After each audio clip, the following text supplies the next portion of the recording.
Өнгөрснөөс ирсэн зочин. Зохиолыг бичсэн Б. Үндэс суурь. 4-р сар гарчээ.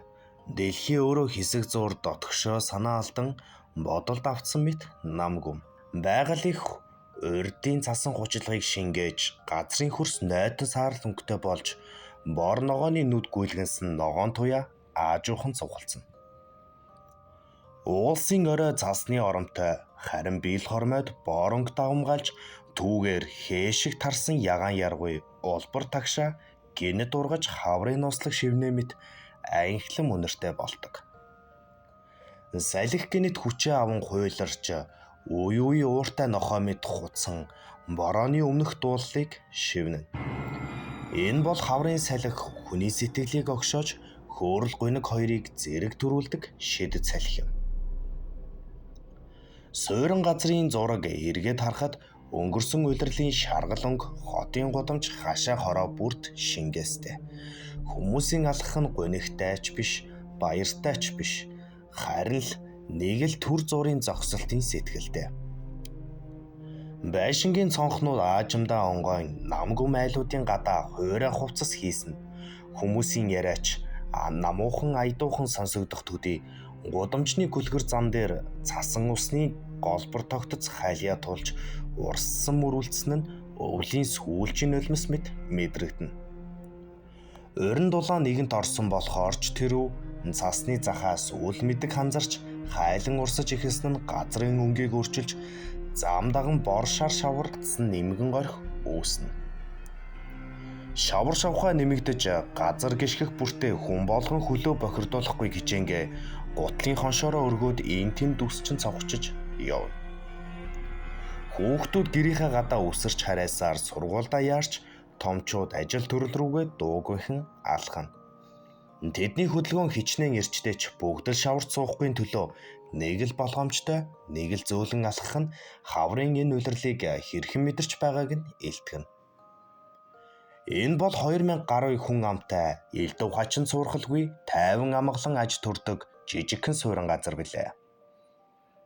Энд амьдрал өөрийн жамаар шуугангүй урсдаг. Хүмүүс нь бие биенээ танина. Нэрийг нь мэдэхгүй хүн байсан ч царайн танил мэндэн дотно. Сэмжин үлс хаяа хөвөлдсөн нүдэрлэж нар хаяахан туяагаа шиднэ. Гэвч тэгж их халааж хэлэхгүй.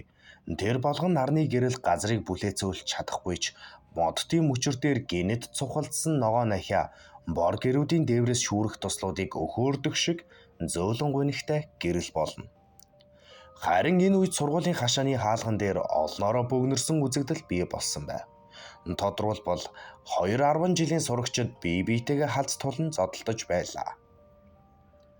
12-оо төгсөх 2 м шахуу өндөртэй энэ тэнцвэц залуутай метр 60 орчим 10 дугаар ангийн дэлчгэр борхуу шүд 100 түүнтэй ан маань үзэлцэн. Өндөр залуу түүнийг нүүрэн дундуур нь гараатхан хүчтэйхэн цохивол хөл гараас нь зуурч нойтон засан дээр унгаана. Намхан хүү өндөр залууг балбаж эхэллээ. Тойрон зогсох хүүхдүүд бие биенээ хөөргсөөрт хашгирахыг сонссон багш нарын нэг яралтай гүйн ирэн тэднийг хүчээр шахуу болиулсан юм. Багш нар хориглох үеэр өнөөх намхан хүү "Би чамайг өндөр ах гээд дээрлэхүүлнэ гэж санаа юу? Хөлөгч нөөдөөс томроод бахын битгий том андуур" гэж хэлсэн хойно нөгөөх нь ч хідэн үг ундгав. Багш нь уурсан тэднийг тарааж гэрлүү нь явуулчихжээ. Нөгөө хоёр ч найзуудтайгаа салцгаасан юм. Өөрөөсөө өндөр шазрын залуутай ноцолдож зодолцсон хүүг зүүд гэдэг. Унган энэ нутгийн хүү билээ. Хэр барагта хүний өдөөс хийг гэд байхгүй ч өөрийг нь өдөө доромжлоод байвал тисч твчих тал дээр түргэн ууртай гэж хэлэхэд болох юм. Тэднийх сумын төвийн хорооллын хамгийн цаад талын шахуу хашаанд амьдардаг. Өөрийнхөө шалбарч харгалсан нүүрнээс цус шүүрхийг бүлээнээр нь мэдэрч хуруу гараараа тэмтэрч цагаан цамцныхаа захаар арчина. Суманд чинээр олон зүйл байгуулагдаж байгаагийн нэг шинэ хүүхдийн тоглоомын талбай сакс волейболын шид тойруулж хашаа хадаад гой тогтчолт хийжээ. Соёл урлагийг түгээхээр нэг байшин бариад дотор нь кино, жүжиг зэргийг хэдэн сарын өмнөөс үзэж эхэлсэн. Машин тэрэгнүүд дэрэгдүр зүрх бүртээ шавар шавхай цацсаар хувцсыг нь ёстой заваартуулах шиг болов. Зөөлөн алгасаар хашааныхаа гадаа ирлээ. Жил гарахны өмнө барьсан 2 давхар байшингийнхаа хаалгаар явж оров. Тэгээд гутлаа тайлж гадуурхаа гутлынхаа шүүгэн дээр тавилаа. 2 давхар руу гарч орлуу цүнхээ шидхийг ээж нь харах үедээ түүнийг нүүр царайг олоод харчав. Тэгээд юу болсон талаар асуухад хариулсангүй. Гар нүрээ угааж аваад доошо бууж ширээний ард сун өдрийн цагаа ууж байтал ээж нь дээрээс бууж ирэхдээ зэрэгцэн гаднаас аав нь орж ирлээ. Хүүгийнхээ гаднах байдлыг олж харсан 50 насны эр хөмсгөө зангитан. Чи бас хинтэйгээ зодтолдож ноцолдоод ирэв. Чамд асуудалгүй өдөр гэж байна уу? Зодтолдож тэмцэлдэж л байвал амьдрал чинь үргэлжлэх ёстой юм уу? Гэхэд ээж нь үг нэмж өөрийнхөө зэмлэлэгч давхар Жафтыг хүртээ. Цайгаа уусан хойноо залуу хөрөөдөж хураасан түлээнүүдийн дэргэд очиж гартаа сүхөрч хідэн бүрийнхээ хагалцгаад суув. Хармаанасаа тамхи гаргаж ирэн амандаа зууж гал өгөв. Аав ээж хоёр нь мэддэгч илүү үг унахсангүй. Ингэхдээ зэрэгцэн түүнээс 2 насаар их чинь хаалгаар дотогш орж ирлээ.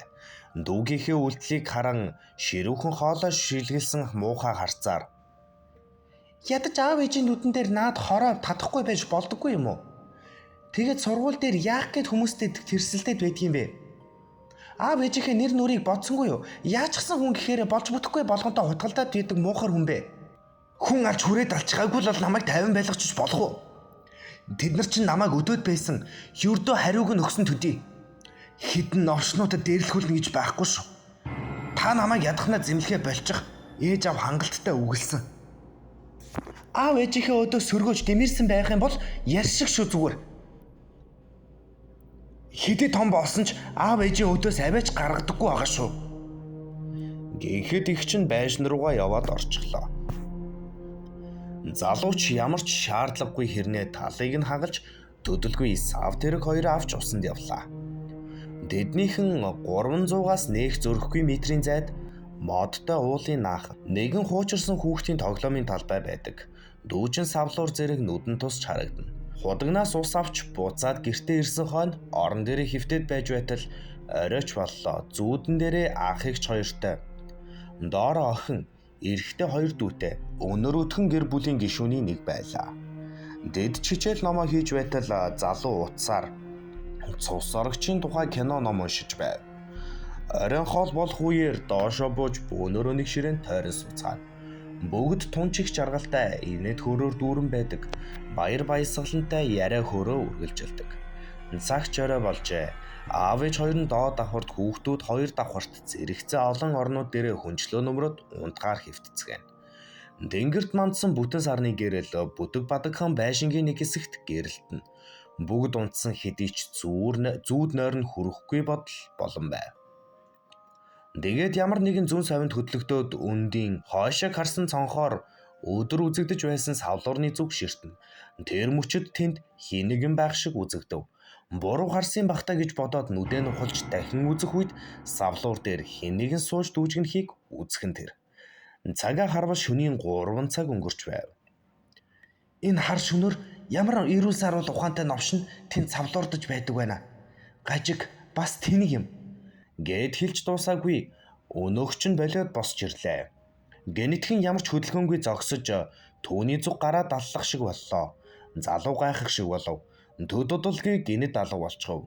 Өөрийгөө галзуурч байгаа юм байна гэж бодсоор орлууга буцаж хэвтэн. Нэг мэдсэн унтаад өгсөн байх бөгөөд өглөө түүнийг ээж нь үнсэж сэрээсэн юм. Нөгөө хитэн дүнгэж сэрэхийг харлаа. Өндийн ганц 2 сүнэж хувцаа өмсөд өглөөнийхөө цайг ууж бөөнөрөө хичээл сургуулийнхаа зүг алхацгаалаа. Зүүд урьчин харсан зүйлээ марчихсан байв. Хичээлээ тартал ангидаа нойрмог амтан сув. Ашгүй нэг тарж хичээл номонд тэмчих дуртай биш тул гяс гэртээ арихаар болж ганцаараа сургуулиас хамгийн түрүүнд гарч гэрж гүйлээ. Түүнтэй асуудалтай байсан залуус явсныг нь мэдэхгүй, ангиас нь хайж олоогүй учраас сургуулиас гарсан ч барааг нь олж хараагүй тул зөнд нь орхичихсан. Зузаан харуул тэнгэрийг хучаад нарны тусгалыг хаасан жигт жинтэйхэн хүйтэн салхи сэвэлзээд явчихав. Дöдөлгүй залуу гэртээ хурж ирлээ. Генитхэн түүний бодолд өнөөх савлуур нүдэн тусаад болсонгүй. Очиж үзмээр санагдаад зүүн татаад байсан тул гэрт өөрт нь хийх зүйл байхгүй учраас тийшээ алгахаар шийдэж. Удаачгүй өнөөх хуучин зэвтэж дуурсан хуучин муу савлуурын дэргэд хурж ирвэл онцгойрох зүйл байсангүй. Нэгэн тэнд хурж ирсэн савлуурын дээр сууж хоёр тишээ савлцахад муухай жахран дуурч салж унах нь гэлтэй хөдлөв. Зэвэрч муудсан төмөрнүүд нь гягтансаар хэсэг чимээгүй бодол дарагдан сууж байлаа. Дöдөлгүй хүчтэйхэн хэд савлаад харийг гисэн шүүн бодоод хэд хэдэн удаа хүчтэй савлсаар хамгийн сүүлийн удаа ухарч арагшаа савлтал гинжин тасарч залуу огцом доошоо унаж ард дагзаараа алгын дайтай чулууг хүчтэйхэн цохиод ухаан санаа нь орж гарсаар нэг мэдсэн нүд нь харанхуйлав. Ухаан алдсан залуу яг тэр газарт хэдэн цаг болсон юм бүү мэд нэг л мэдсэн огцом хөдөлгөөн хийж сэрэглээ. Толгоогоо бариул хуруунд нь нойтон зүйл мэдрэхтээр нь харвал хүрэн өнгийн цус. Их л өвчин орчихсон хүндхэн байсан тул тогтож зогсож чадсангүй.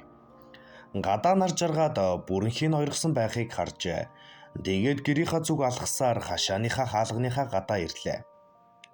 Генит тог зохих шиг болох үед залуу цочордоод хоош хідэн алхам хөдөлгөөн хийн зогсов. Тэр ихэндээ анзаараагүй одоо нүдэ нээж тод сайн харвал түүний амьдардаг хоёр давхар байшин бус шалуу өрцөөл байлаа. Гурван давхар байшингийн битүү цонхоор хэнийг нь түүнийг харах шиг болж гартаа хүйтэн буу барьчихсан.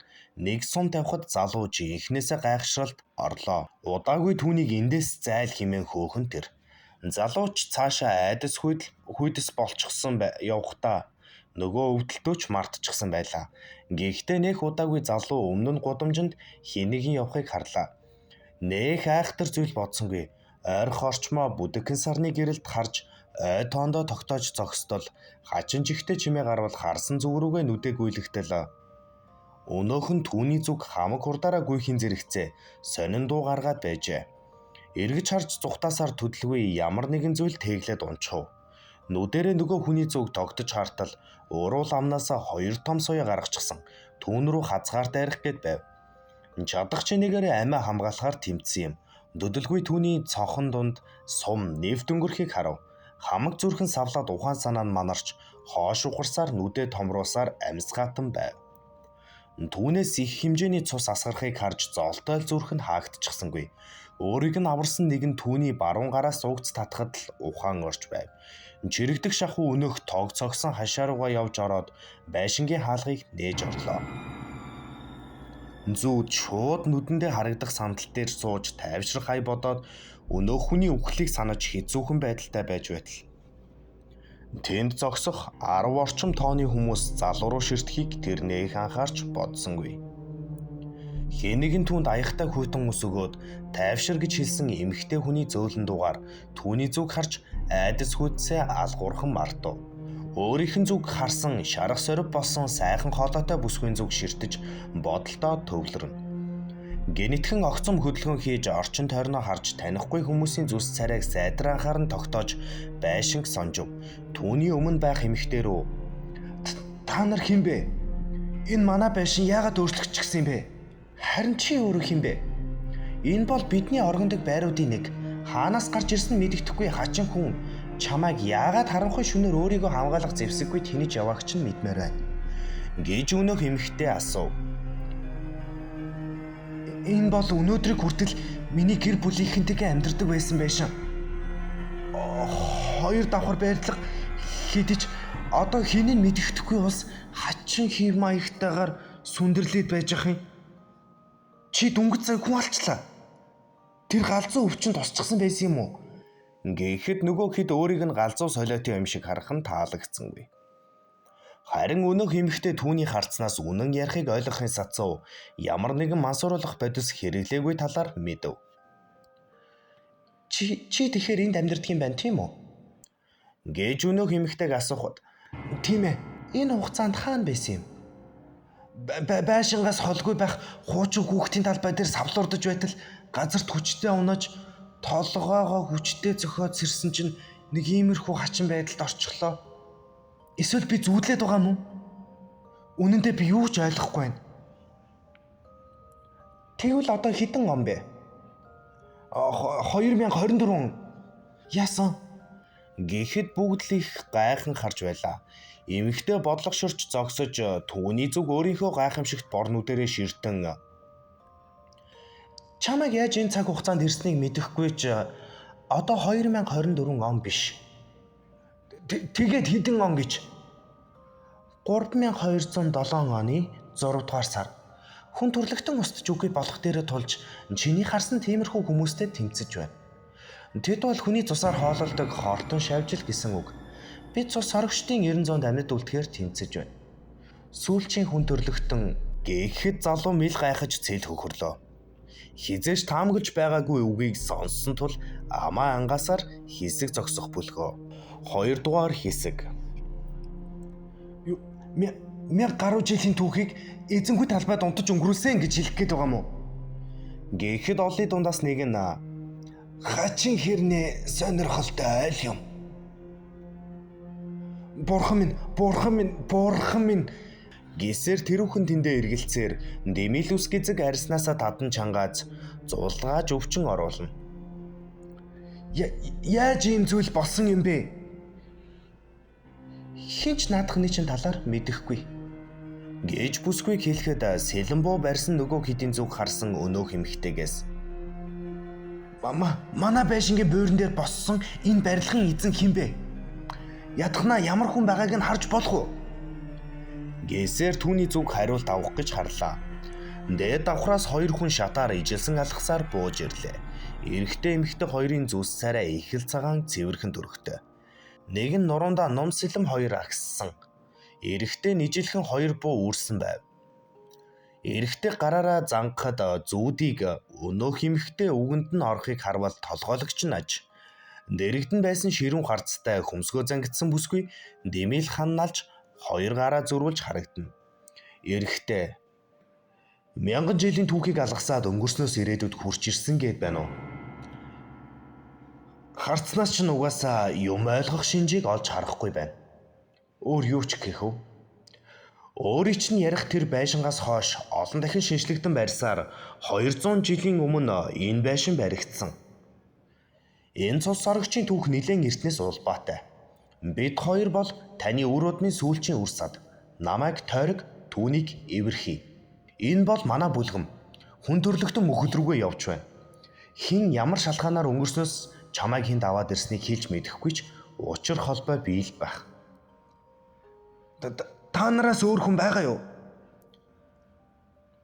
Бага. Дэлхийн ертөнцид амьд хүмүүс бий. Бид цус сорогчдтой олон зуун жилийн хугацаанд байлдаж байна. Дэлхийн ертөнц шүн дөлөөр аюултай өдрийн цагаар арай гайгүй байдаг. Өөрийн чинь энэ талаар маргааш учрыг нь олъё. Гэсээр харуулт гарснаас бусдыгаа амархыг тушаалаа. Нөгөө хоёр ч дээш гараад явсан бол өнөөх эмэгтэй түүнийг 2 давхурт хэвтэж болох газар олж өгч нэмгэн давуу нөмрүүлв. Зүүд гадагшаа харъя гэсэн ч ямар ч боломжгүй байлаа. Унтахаас өөр аргагүй байдалд оров. Гэхдээ яаж гэдэг асуулт шүнжэнгөө толгооноос нь салахгүй сэрүүн байсаар нэг л мэдсэн унтаад өгөв. Зүүд энэ шүн нэгэн зүүд зүудэлсэн. Гэр бүлийнхэнтэйгээ ширээний ард хоол цай идэж ууж сууж нөгөө хидтэйгээ хуучилсаар байж байв. Босч аяг тавга хурааж дээшээ гарч номын цуглуулганаасаа цус орогчийн түүхүүдээсээ нэгийг үзнэ. Нөгөө хуучин хүүхдийн тоглоомын талбай руу харлаа. Тэнд хэн нэгэн хүн байв. Эмэгтэй болох нь нарны гэрэлд тод томрон байлаа.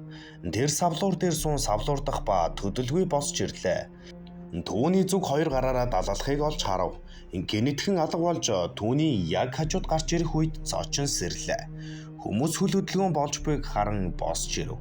Эргэн тойрноо харвал цонхоо хааж хадсан төмөр банзны завсраар нарны туяа сүмийхийг үзвэл алтан шаргал наран мандсан бололтой. Толгоогоо тэмтэрч үзвэл цус нь хатчихсан бололтой. Өвчин нь харин арай гайгүй болсныг мэдрэв.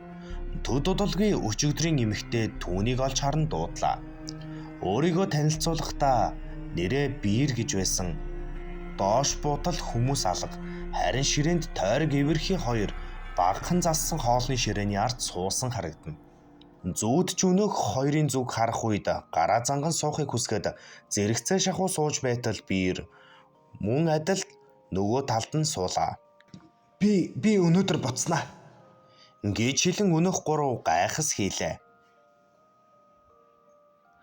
Та яаж буцах гэж? Тайлбаршгүй зүйлтэй холбоотой. Учрыг нь яаж олохоч хинч мэдэхгүй байхад гэж эвэрхийг хэлэх үед савлуурыг янзлаад яаж ирсэн тэрэн шигээл. Чадах бол тэгдээ гэж тойрог хэлж түүнийг цай хоол идэж угаараа хэмээн найрсагхан зангаар хэллээ. Өдгөн цай талах зэрэг дээр боронгийн зүйлийг нялж идээд бослоо. Түүнийг савлуураа янзлахад нь биер туслахаар болсон бололтой хэдэн залуус хаягдсан хүүхдийн талбайд хിവэрээ савлуурыг хэдэн цаг ноцолдож янзалж дэдгээр залуустай салах ёс хийж анх яаж байсан тэрхүү үйлдэлүүдэд автаад эдсийн мөчөд албаар эсвэл тиймэрхүү байдалтай болгоод хичнээн унсан ч үнэндээ нэмэр байсангүй. Хамгийн сүүл туршиж үзэхэд хүчтэй савагдаад ухаан алдчихав. Нэг сэрэхэд өнөөх байшингийнхаа хоёр давхарт толгой нь амар өвчин орчихсон өндөр халуурч байлаа. Хэдэн цагийн эмчилгээ хийж арай тэнхлүүн болж босч ирэв. За ёстой яахаа үнэндээ мэдхээ байв. Төдөлгүй босч доод давхарт ханан пишингийн дэргэд сандал дээр сууна. Бусд нь нэг газар цугларч гисэн өнөөдрийн ажлыг тайлгнахыг хайлтмалтхан сонсов. Удаагүй түүний өмнө тойрог хурж ирлээ. Өөр нэгэн сандал дээр сууж хачин баргар царайсан өөрийнх нь зүг харахыг мэдээд харц мөргөлдөх шиг болов. Үнэхээр харамсалтай ч олон тайлагдшгүй нууцуудын нэг тохиос нь энд бид бүгд тун хэцүү байдалд орчиход байна. Учир нь олдчил таараа. Танаа энд үзэж хардаг лам хар буу байхгүйз миний яасныг минь тайлбарлаад өгч чадаж байвал хинч байсан болно. Лам бөө гэв. Гэт худлаа үнэн мэдэгдэхгүй инех эвэрхий цаанаас алхасаар ирэх бөгөөд лам бөө гэв. Гэт худлаа үнэн мэдэгдэхгүй инех эвэрхий цаанаас алхасаар ирэх бөгөөд мухар сүсгийн эцэг тэнгэр минь гэж тэд чинь байха болоод удаж байна. Энд түүнд итгэдэг нэг ч хүн үгүй. Тиймэрхүү хажиг тэнэгүүдэд дургүй. Би толгойг нь тасчихдаг. Гэхэд зүүд юу ч хэлсэнгүй. Өнөөх чинь төдөлгүй яваад өгөх үеэр зүүд. Эвэрхий угаасаа юм зантай юу? Намайг бүр дотор арц хийтэл айлгаад байх юм аа. Барагтаа зүйлээс айдаггүй ч энэ бол ёстой. Гэхэд тойрог дүүгийнхаа зүг харж байснаа инээмсэглэн. Яванд ойлгоноо. Гаднаа л тэгж харагдаж байгаа юм. Гадаа нар жаргаагүй үсттэй. Би хэсэг салхинд гарч алхмаар байна л та. Болно. Гэхэд зүүд өндийж байшингийн хаалгыг нээж одоо л нөгөө амьдарч байсан суурин газраа нүдэрээ олж үтсэн юм. Яг л хэдэн мянган хүн амьдардаг хот шиг л тэлсэн харагдана. Орчлонгийн нар жаргах арай болоогүй нүдэрээ үзээд гудамж бүрээр явж үзэхэд ижил төрлөөр баригдсан барилгууд гадуураа хамгаалалттай хүмүүс цагаан гэгээтэд их л олуулаа холхиж буйг харж тэдний амьдралын зах зугаас ойлгоно. Машин тэрэгний дуу энэ тэндээс гарч нэлээд удаан алхана. Зарим хүмүүс түүнийг нэг л сонжсон янзтай харахыг анзаарлаа. Тэгээд огт мэдэхгүй маш олон зүйлийг харсан. Төдөлгүй хамгийн өндөрлөг газарт очиод сумыг тэр жигт нь харав. Хичнээн гүн бодол дарагдсанаач анзаарсангүй. Биер дэрэгдэн чимээгүй зогсохыг анзаарч харан чи хизээ ирэвэ? Би ирээд хагас цаг болж байна. Дэрэгдээ хүн ирэхийг анзаарахгүй их л гүн бодолд автчтай. Нэр нь одоо өөрчлөгдсөн байх. Сум биш. Бүхэл бүтэн хот болсон байна. Манай сумыг сойрох гэдэг байсан юм. Энэ бол Тэнгэр хот. Байгалийн сайхан тэр үеийнхээс хамаагүй сайхан харагдаж байна. Би нэг зүйлийг бодоод сансан. Намайг тэр савлуур дээр очихоос өмнө нэг үл таних эмэгтэй хүнийг олж харсан юм. Дараа нь тэр ор сураггүй алга болчихсон. Би тэгээд түнд яг л ховстуулсан мэт татагцаар ийм байдалд хүрчихлээ. Би учрыг нь олохоор хичээсэн ч яаж хаанаас эхэлгээ үнэндээ мэдэхгүй байна. Чи нэрээ үзэж хардаг хүн хаагаад байсан бэлөө? Эвэрхий тэдний хүнөөч гисэн гэвэзтэй. Ингээхэд бүсгүй өөрийн ярихгүй инээхийг сонсов. Тийм ээ. Ламбуу нарын хувьд гэвэл нэгэхэн ч үгүй. Гэхдээ зүүн бэлэгтэй хүмүүс бол би. Миний мэдэх нутгийнхны нэг сайн хүн байдгийм. Тийм үү? Тэгвэл одоо яваад очих уу? Тойрог надад яагаад хэлээгүй юм болоо? Цаадах чинь иймэрхүү зүйлд итгэдэггүй л дээ. За ямар ч тач явцгаая. Гисээр түүнийг дагуулсаар хотын төв хавцаа байдаг нэгэн жижигхэн орон сууц руу орлоо. Хаалга болон хан зэрэг нь нүсэр хамгаалалттай байсныг харж их л гайхаж орхисон юм. Энгийн л нэг байдаг хүний оромт шиг харагдав. Тэр хоёр орон сууж байтал өөр нэгэн өрөөнөөс даруухан хувцалсан нас тогтсон эмэгтэй хүн гарч ирлээ. Тэгээд хоёуланд нь цай хийж өгнө. Гэхдээ бүсгүйнх хөрөн өнгөх бол залуугийнх тасгаар байхыг хараад юу ч бодолгүй улаан хоолоороо зайлгалж орхив.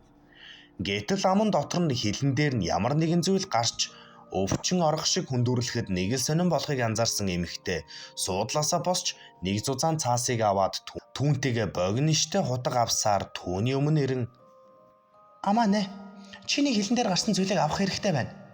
Гэхэд залуу амаа ангаана. Жижигхэн бөөрийнхий зүйлийг хутгаараа тастан сууг татаж авлаа. Өнөөх цаасан дээр байх зүйлийг нүдэрээ үзвэл тасгаар өнгийн бөөрийнхий бөмбөг шиг хэлбэртэй. Тэгсэн хэрнээ олон тишгээ сарвайх нь үзэгдэнэ. Зүүд удаагүй бүх зүйл нь зовирлон байснаа зүгээр болчихов. Эмэгтэй тэрхүү зүйлийг харж амандаа ямар нэгэн зүйлийг унштал өнөөх зүйлээс түүнтэй адилхан чимээ гарахыг сонсоод мэл гайхав. Төдөлгүй ард талаасаа асаагүйр гаргаж ирлээ. Ойртуулж галд өргөхөд нөгөөх нь шатаад ор мөргүй болсон хойно. Өнгөрснөөс ирсэн зочин байх нь ямар шалтгаантайг мэдхийг хүсч тийм үү? Чи зүүдэндээ харсан эмэгтэйгээс яагаад тэр тухай сонсож тодруулж асуугаагүй юм бэ? Тэр бүх зүйлийг мэдэж байсан байна да. Өөрт чинь нарийн ширийн зүйл ажиглагдана уу? Одоогоор үгүй. Гэхдээ чамд энд хийх зүйл бий бололтой. Түүнийг хийхээс нааш чи эндээс огтхон ч явж чадахгүй бололтой. Тэр нь чухам юу юм бэ? Яагаад заавал би гэж? Ганцхан чи л мэдэх юм байна штэ. Гисээр чимээгүй болж эцсийн мөчөд өнөөх эмэгтэй түүнийг зүүднээсээ асуу тодорхой зүйлийг мэднэ гэж хэлээд нөгөө хоёрыг буцаалаа. Нар жаргах төгсөн тул яарвчилж нөгөө байршилдаа ирлээ. Эмэгтэй хэлснийг бодож оройн хоолоо идээд өөр хинтээж юу ч ярьсангүй. Энэ шүн зүүдэндээ түүнийг олж харвал тодорхой зүйлийг асуухыг хүссэн тул унтахаар хэвтсэн ч нойр нь хүрсэнгүй. Энэ байдлаараа шүнжэнгөө хөрвөлөө. Тэгж нэг юм унтаад өгсөн. Өнөөх савлуурныхаа дэргэд гарч ирсэн байлаа. Чимээгүй өөрийнхөө байшингийнхаа зүг харж байгаагаар зогсно. Мөнөөх эмэгтэй яг хажуу талд нь гарч ирэхийг өөрийнх нь зүг дулаахан инээмсэглэл тодруулсан бололтой. Залуу уур нь хурч байсан ч дараахан тэр бүхэн нь үгүй болж түүнээс зөөлөн дугаар. Би чамд юу хийсэн юм? Чи яагаад надаас салахгүй дагаад намайг ийм байдалд хүргэсэн юм бэ? Гойч байна. Намайг өнгөрсөнд буцаагаад өгөөч тийх үү? Чи намайг санахгүй байна гэж үү? Би чиний ачаар ам гарсан.